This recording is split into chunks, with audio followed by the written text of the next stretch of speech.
আসসালামু আলাইকুম এভরিওয়ান। ভার্সিটির সিনিয়র ম্যাম গল্পের 9 নম্বর পার্ট। তো চলো বেশি কথা না কইয়া গল্প শুরু করা যাক।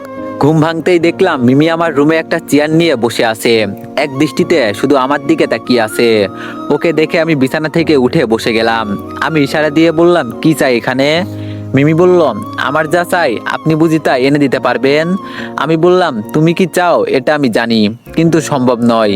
আচ্ছা মিমি, একজন বিবাহিত ছেলেকে বিরক্ত করতে লজ্জা লাগে না? মিমি বলল, আপনি বিবাহিত তা আমি জানি, কিন্তু রিয়া আপু যে আপনাকে মেনে নিবে না এটাও জানি। আমি বললাম, তুমি না বললে রাসেলকে বিয়ে করবে? মিমি বলল, করব তো, তাতে আপনার কি? আপনি তো এটাই চান যে আমি আপনার থেকে দূরে থাকি। আমি বললাম, আজ পর্যন্ত কেউ আমাকে একটু বুঝতে পারলো না। আফসোস কি জানো, একটা মনের মতো মানুষ খুঁজে পেলাম না। শোনো, আজকে তো চলেই যাব, শেষ একটা বলে যাই, রাসেলের চরিত্র কিন্তু এতটাও ভালো না। তুমি একটু খোঁজখবর নিয়ে দেখো। তবে আজকে আমি মিথ্যা কথাও বলবো না তোমার সাথে। হ্যাঁ, আমি তোমাকে ভালোবাসি, এটা ঠিক, এখনো তোমার জন্য ভালোবাসা আছে, কিন্তু আমার এই এক জীবনের কোনো গ্যারান্টি নেই। নিজের বলতে তেমন কিছু নেই আমার। এই বাড়িটাও আপন নামে, এক প্রকার বলতে পারো আমি রাস্তার ফকির। যার কিছু নাই সে তো রাস্তারই ফকির। সন্ধ্যা প্রায় হয়ে যাচ্ছে, আমাকে এখন বের হতে হবে। থাকো তুমি।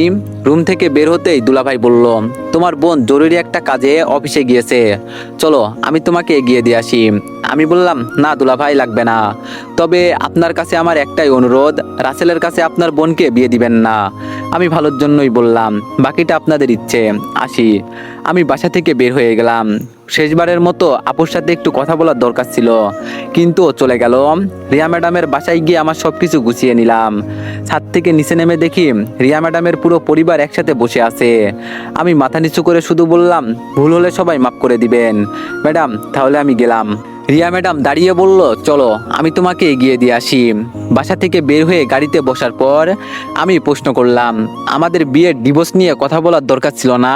রিয়া ম্যাডাম বলল, এইসব চিন্তা তোর না করলেও হবে, এগুলো আমি বুঝে নিব। আমি বললাম, ম্যাডাম? রিয়া ম্যাডাম বলল, বল। আমি বললাম, আপনি কতটা সুন্দর জানেন তো? রিয়া ম্যাডাম বলল, এতটাও না, তবে আমার বয়স হয়ে যাচ্ছে। আমি বললাম, বিয়ে করে নেন তাহলে। রিয়া ম্যাডাম বলল, তাই করব, মনের মতো কাউকে খুঁজে পেয়েছি। আমি বললাম, আমি যদি দেশে থাকতাম তাহলে আপনাকে পটানোর একটা চান্স নিতাম। রিয়া ম্যাডাম বলল, মাটিতে থেকে আকাশ ধরতে চাস? আমি বললাম, এভাবে বললেন যে? রিয়া ম্যাডাম বলল, আমার ইচ্ছে। আমি বললাম, ও। রিয়া ম্যাডাম আর কিছু বলল না, চুপচাপ গাড়ি চালাতে লাগলো। এয়ারপোর্টের সামনে এসে নিরিবিলি একটা জায়গায় গাড়ি থামালো। গাড়ি থেকে নামতেই রিয়া ম্যাডাম বলল, এখানে বস, তোর সাথে একটু কথা বলি। ওনার কথা মতো আমি রাস্তার পাশের বেঞ্চের মাঝে বসলাম। আমি নিচে বসতেই রিয়া ম্যাডাম ঠাস ঠাস করে আমার গালে থাপ্পড় দিল। আমি গালে হাত দিয়ে বললাম, এটা কি করলেন? রিয়া ম্যাডাম বলল, যা করেছি বেশ ভালো করেছি, তোর মতো ফকিন্নি ছেলেকে বাঁচিয়ে রেখে আমি ভুল করেছি। আজকে একটু সুযোগ দিয়েছি যাতে তুই আমার করা অভিনয়গুলো খুব সহজেই বুঝতে না পারিস। তুই ভাবলি কিভাবে যে আমি তোর সাথে?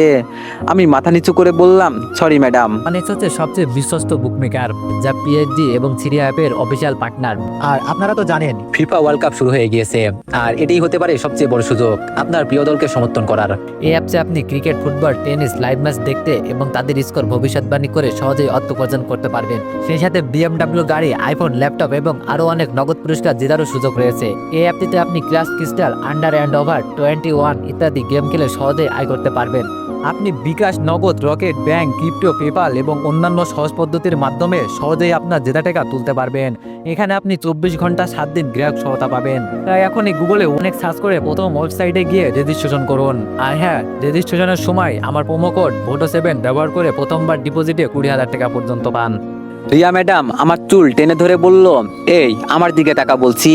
আমি চোখ বন্ধ করে বললাম, আপনি এখন ভালো করেই বুঝতে পারছেন যে একটা মেয়ে আমাকে মারার পরেও আমি হাত গুটিয়ে বসে আছি, যার শরীরে কোনো মেরুদণ্ড নেই, তার আবার কিসের জীবন?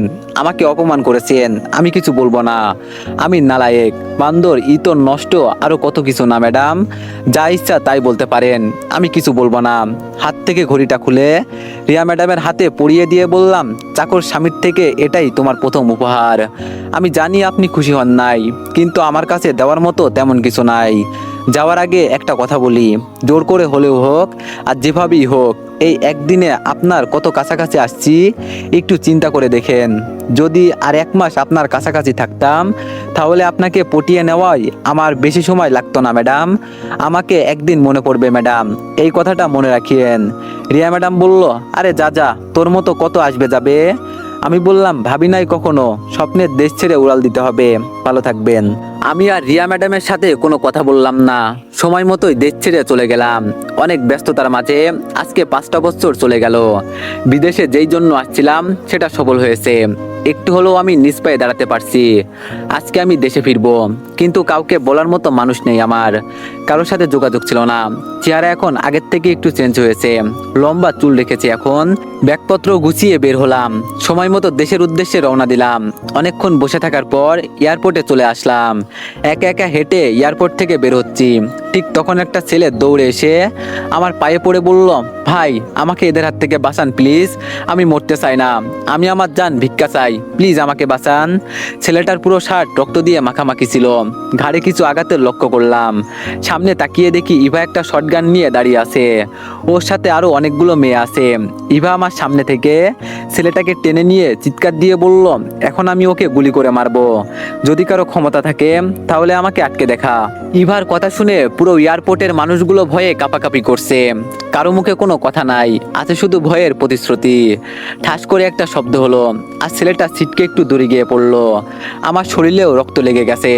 ইভা হাসতে হাসতে বলল, এই নিষ্ঠুর মানুষ তোরা মনে রাখ, যারা বিনা কারণে আমার বন্ধুর পরিবার হত্যা করছে তাকে আমি ছাড়বো না। আর তোরা সবাই আমাদের বসকে দেখতে চেয়েছিলি না, খুব শীঘ্রই তিনি আসবে সামনে, যার নাম শুনলেই সবাই পালিয়ে যাবে। খুব তাড়াতাড়ি উনি সামনে আসবেন। ইভা পিস্তল হাতে নিয়ে আবার বের হয়ে গেল। আমি তোর এমন রূপ দেখে ভয় পেয়ে গেছি, কিন্তু ইভা আমাকে চিনতে পারে নাই কেন, এই বিষয়টা আমি মানতে পারছি না। ও তাহলে মাফিয়া লেডি হয়ে গেছে। দেশের মাটিতে এসেই যে এমন কিছু শুনবো তা আশা করি নাই। যাকগে, এখন আমার একটা বাসা খুঁজতে হবে। নিজের বলতে তো আর কেউ নেই আমার। একটা আপু ছিল, সেও পর হয়ে গেছে। হাঁটতে হাঁটতে একটা বাসার সামনে গেলাম, যেখানে লেখা আছে ব্যাচেলার ভাড়া দেওয়া হয়। এটা দেখে আমি দারোয়ানকে বললাম, ভাই বাসা খালি আছে কি? দারোয়ান বলল, আছে তো, তবে আপনি আমার ম্যাডামের সাথে কথা বলেন, তাহলে জানতে পারবেন। দাঁড়ান, আমি ওনাকে ডেকে নিয়ে আসছি। দারোয়ান চলে যাওয়ার পর একটা মহিলা বের হলো। মহিলা বললে ভুল হবে, এটা তো দেখি একটা মেয়ে, তবে মুখে উন্না দিয়ে ঢেকে রেখেছে। অল্প বয়সী একটা মেয়ে, বাড়িওয়ালা হয় কিভাবে? মেয়েটা আমার সামনে এসে এক নজরে আমার দিকে তাকিয়ে আছে। আমি বুঝতে পারছি না এই মেয়ে আমার দিকে এভাবে তাকিয়ে আছে কেন। বিষয়টা আমার কাছে কেমন যেন লাগলো। আমি একবারিয়ে বললাম, আন্টি এখানে রুম খালি আছে কি? আমার মুখ থেকে আন্টি ডাকটা শুনে মেয়েটা চোখ লাল করে বলল, এই ছেলে, আমি কি তোর আন্টি লাগি? মেয়েটার কণ্ঠ শুনে আমি নিজেই বোকা হয়ে যাচ্ছি। এটা যেন আমার বহু চেনা পরিচিত একটা কণ্ঠ, তবে আমি বুঝতে পারছি না। পিচ্ছে একটা মেয়ে আম্মু আম্মু বলে দৌড়ে এসে মেয়েটাকে জড়িয়ে নিল, কিন্তু মেয়েটা এক হাতে মুখের ওড়না ঠিক রেখে আমাকে বলল, আসেন আপনি আমার সাথে, রুম দেখিয়ে দিচ্ছি, তবে ভাড়া কিন্তু। আমি বললাম, আমাকে একটু সুযোগ সুবিধা দিবেন তাহলেই হবে, আমি অন্যের থেকে 500 টাকা বেশি দিব। মেয়েটি বলল, 500 টাকা বেশি দিবেন মানে? আপনি কি বাসায় মেয়ে নিয়ে আসতে চাইছেন নাকি? দেখেন, এইসব ফালতু কাজ এখানে চলবে না, আসলে ছেলেদের চরিত্র। আমি বললাম, থাক আন্টি, আর কিছু বলতে হবে না, আমি সুযোগ সুবিধা বলতে বুঝিয়েছি যে যেন আমি একটু ছাদে যেতে পারি, আর রাতে দেরি করে আসলে যেন গেট খুলে দেয়, আর কিছু না। মেয়েটি বলল, আমি কি তোমার আন্টি লাগি? আমাকে কি আন্টির মতো লাগে? আমি বললাম, রাগ করলেন, ঠিক আছে তাহলে বাড়িওয়ালা বলে ডাকবো, এখন আমাকে আমার রুম দেখিয়ে দেন।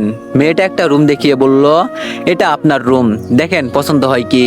মনে করছিলাম আগের থেকে একটু পরিবর্তন হবেন, কিন্তু আপনি তো আবার সেই আগের মতোই আছেন। মেয়েটার কথা শুনে আমি বোকা হয়ে গেলাম। এই মেয়ে কি আমাকে চেনে নাকি? টুংটুং করে ফোনটা বাজতে লাগলো। আমি ফোন রিসিভ করতেই স্যার বলল, তুমি আসছো, এখন তাড়াতাড়ি অফিসে আসো, জরুরি একটা মিটিং আছে। আমি বললাম, আচ্ছা ঠিক আছে স্যার, আমি আসছি। ফোন কাটতেই মেয়েটা বলল, আচ্ছা তাহলে আমি আসি, থাকেন আপনি। কোলে থাকা পিচ্চি মেয়েটা বলল, আম্মু উনি কি আমাদের নতুন ভাড়াটিয়া? পিচ্চি মেয়েটার কথা শুনে ওর মা এক প্রকার রেগে ওকে নিয়ে চলে গেল। আমি রুমটা গুছিয়ে বাসা থেকে বের হলাম। দরজার বাইরে গিয়ে দেখি সেই এয়ারপোর্টের লাশটাই বাসার সামনে পড়ে আছে। লাশটা দেখে আমি একটু ভয় পেয়ে গেলাম। এই লাশ এখানে কিভাবে আসলো? আমি বিষয়টা এক প্রকার এড়িয়ে বাসা থেকে বের হয়ে গেলাম। সবাই ভিড় জমে লাশ দেখছে। আমি রিক্সা নিয়ে অফিসে চলে গেলাম।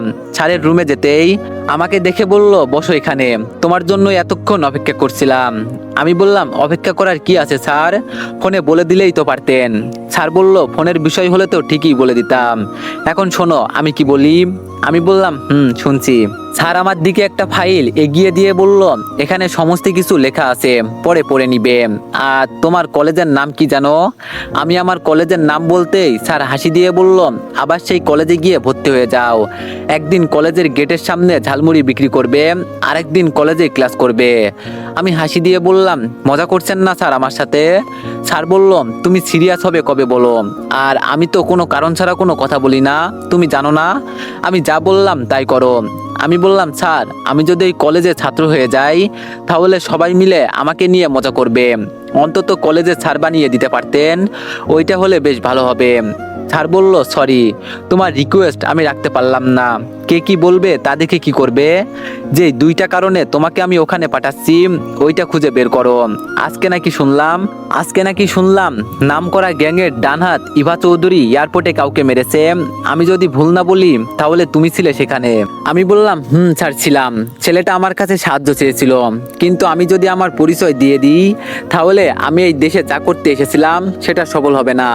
এজন্য স্যার আমি মুখ বুজে সহ্য করছিলাম। স্যার বলল, বুঝলাম। তবে একটা কথা কি জানো, কান টানলে মাথা বেরিয়ে আসে। আমাদের আগে মাথা খুঁজে বের করতে হবে। আমি কি বললাম বোঝা গেল তো?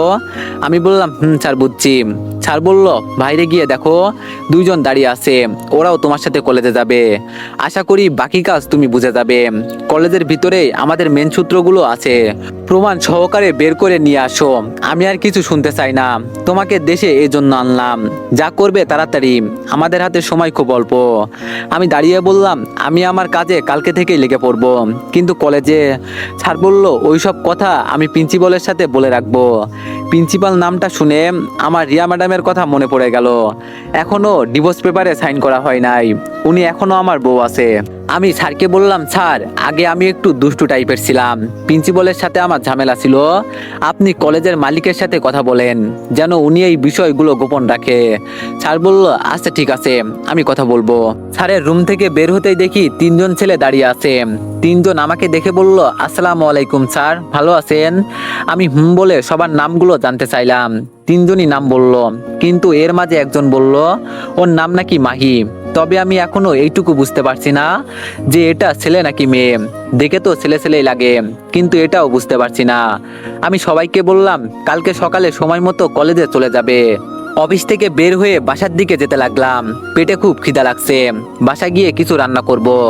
অল্প স্বল্প বাজার করে গেটের সামনে গেলাম। গিয়ে দেখি বাসার সামনে পুলিশের অভাব নেই। আমি ভিড় ঢেলে ভিতরে গিয়েই বড়সড় একটা শক খেলাম।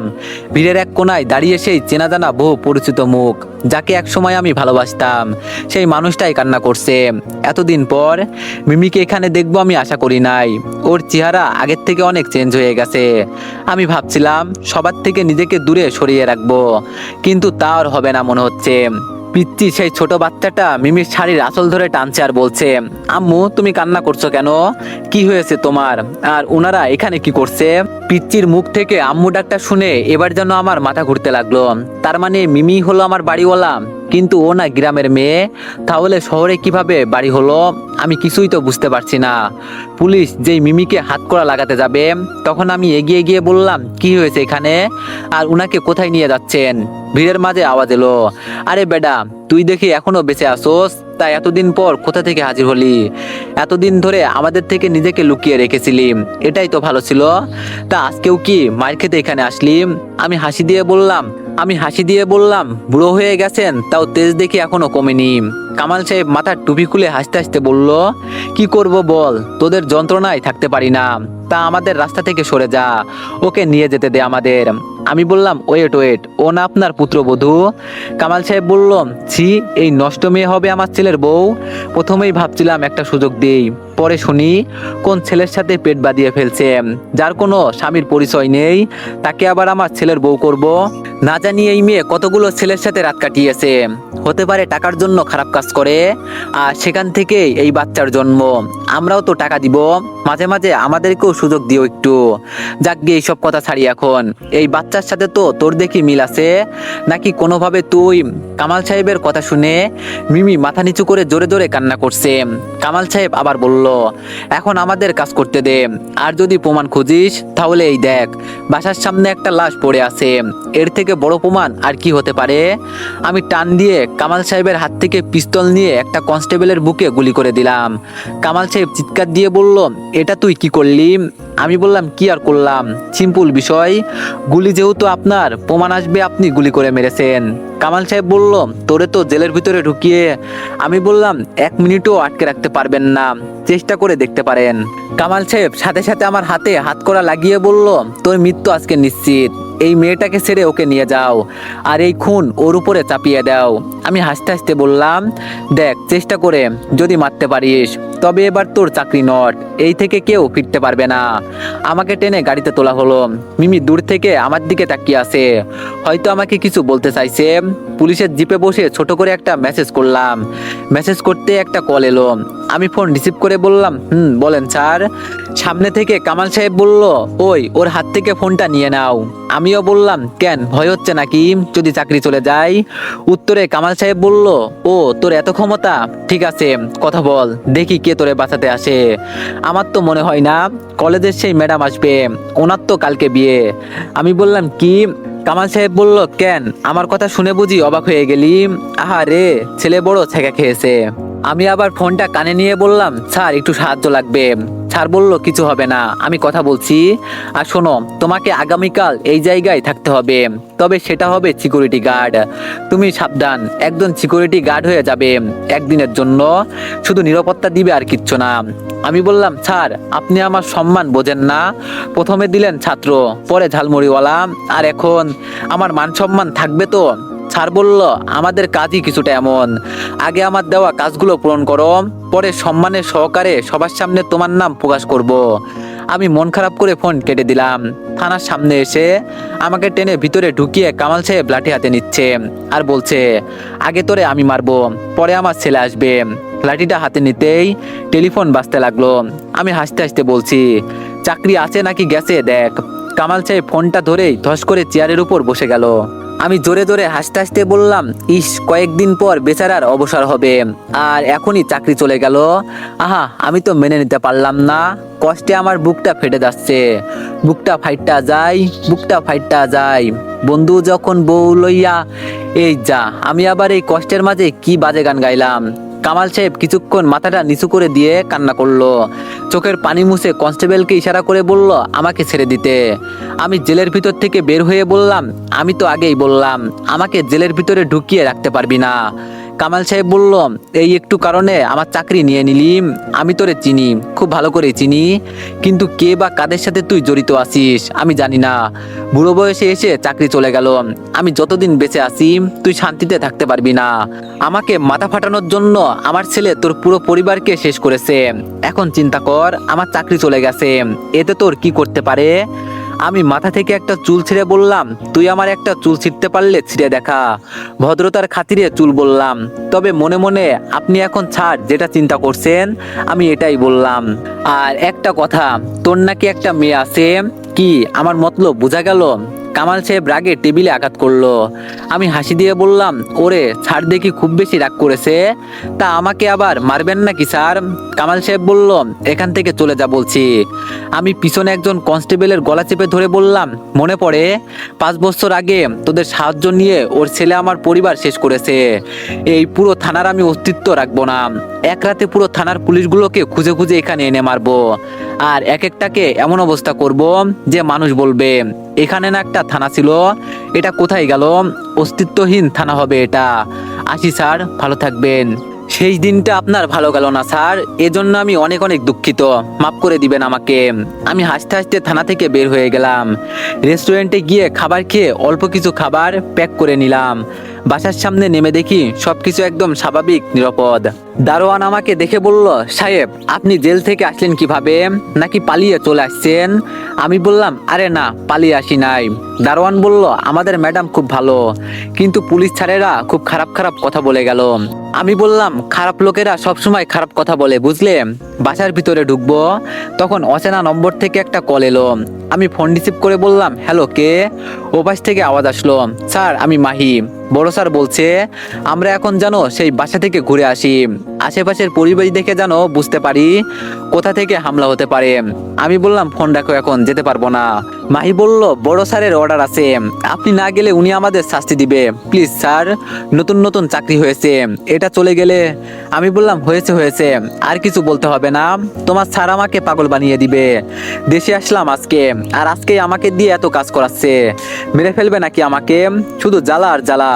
তোমরা গাড়ি নিয়ে চলে যাও, আমি একটা রিক্সা নিয়ে আসছি। মিহি বলল, ধন্যবাদ স্যার আপনাকে। আমি ফোন কেটে দিয়ে দারোয়ানের হাতে খাবারগুলো দিয়ে বললাম, একটা তুমি খেয়ে ফেলো, আর বাকিগুলো তোমার ম্যাডামকে দিয়ে দিবে, ঠিক আছে? দারোয়ান বলল, আরে স্যার আমার লাগবে না। আমি বললাম, খেয়ে ফেলো, আমি আসি। রিক্সায় উঠে ঠিকানা দেখিয়ে দিতেই রিক্সাওয়ালা বলল, মামা আর বলতে হবে না, এটা তো মেয়রের বাসা, কিন্তু আপনার ওখানে কিসের কাজ? আমার তো মনে হয় আপনিও দরকারে গিয়ে কথা বলতে চান, তবে লাভ হবে না, আমার মতো আপনিও গিয়ে গেটের সামনে দাঁড়িয়ে থাকবেন। আমি বললাম, আচ্ছা আগেই নিয়ে চলো, দেখি কি হয়। রিক্সা যেখানে গিয়ে থামলো, সেই বাসাটা দেখে আমি একদম বোকা হয়ে গেছি। তাহলে কি স্যার আমাকে এখানে আসতে বলছে? আমি রিক্সা থেকে নেমে বড় স্যারকে কল দিলাম। উনি রিসিভ করে বলল, গিয়েছো কি তোমরা? আমি বললাম, এই আপনি কার বাসায় পাঠালেন স্যার? স্যার বলল, কেন, কোনো সমস্যা কি? আমি বললাম, সমস্যা নেই, কিন্তু এখানে বিয়ে কার? স্যার বলল, মেয়রের বোনের। আমি বললাম, পাত্রীর নাম কি জানেন স্যার? স্যার বলল, নামটা কি জানো বলল, ও হ্যাঁ, রিয়া, আর এই মেয়েটাই নাকি সেই কলেজের প্রিন্সিপাল। আমি স্যারের ফোন কেটে দিয়ে রাস্তার একপাশে বসে পড়লাম। স্যারের কথা শুনে আমার ভিতরে কেমন যেন করতে লাগলো। আমার কেন জানি এমন মনে হচ্ছে যে আমি আমার কাছের কাউকে হারিয়ে ফেলছি। তবে ও তো এখনো আমার বউ, ডিভোর্স পেপারে সাইন করি নাই এখনো। আমিও দেখবো ও কিভাবে বিয়ে করে, ডিভোর্স দিলে অন্য কথা ছিল। স্যার, আমরা চলে আসছি, আপনি এখানে এভাবে বসে আছেন কেন? কিছু কি? উপরে তাকিয়ে দেখি মাহিরা চলে আসছে। আমি ওদের বললাম, যাও, ভিতরে যাওয়ার একটা ব্যবস্থা করো, দাঁড়িয়ে থাকতে পারবো না। সৌরভ বলল, স্যার আপনি 1 মিনিট অপেক্ষা করেন, আমি বিষয়টা দেখছি। আমি আগে নিজেকে ভালো করে ঢেকে নিলাম, যাতে ওরা কেউ আমাকে চিনতে না পারে, চিনে ফেললে তো সমস্যা। আমি এবার আমার খেলা খেলবো। বহুদিন আগে প্রতিশোধের একটা বই লিখেছিলাম, ওইটা কি এত সহজেই ভুলে যাব? খেলা তো সবেমাত্র শুরু হতে যাচ্ছে, ডেমো সহকারে দেখাবো। গেটের কাছ থেকে ডাক পড়লো, স্যার চলে আসেন, হয়ে গেছে। আমি গেটের কাছে গিয়ে বললাম, তোমরা চারদিকে একটু ভালো করে দেখো, আমাকে ফলো করার দরকার নেই। আমি হেঁটে হেঁটে বাসার ভিতরে চলে গেলাম। গিয়ে দেখি রিয়ার বড় ভাই বসে বসে টিভিতে নিউজ দেখছে। এই শালা তাহলে মেয়র হয়ে গেছে, বাবা। রিয়ার বড় ভাই বলল, তোমাদের কি? আমি উত্তরে বললাম, আমাদের পাঠানো হয়েছে। আমি এখন সবকিছু ঘুরে ঘুরে দেখব, আবার কেউ আমার কাজে বাধা দিবে না তো? রিয়ার বড় ভাই বলল, আপনার কণ্ঠ কেমন যেন আমার কাছে চেনা চেনা লাগছে, আমি কি আপনার মুখ দেখতে পারি? আমি বললাম, আমি এখানে কাজ করতে এসেছি, আমাকে দেখে কি করবেন? সো আমাকে আমার কাজ করতে দেন। এই কথা বলে, তো এভরিওয়ান, নেক্সট পার্টের জন্য সবাই একটু বেশি বেশি লাইক আর একটা করে কমেন্ট করে দিয়েন। ধন্যবাদ।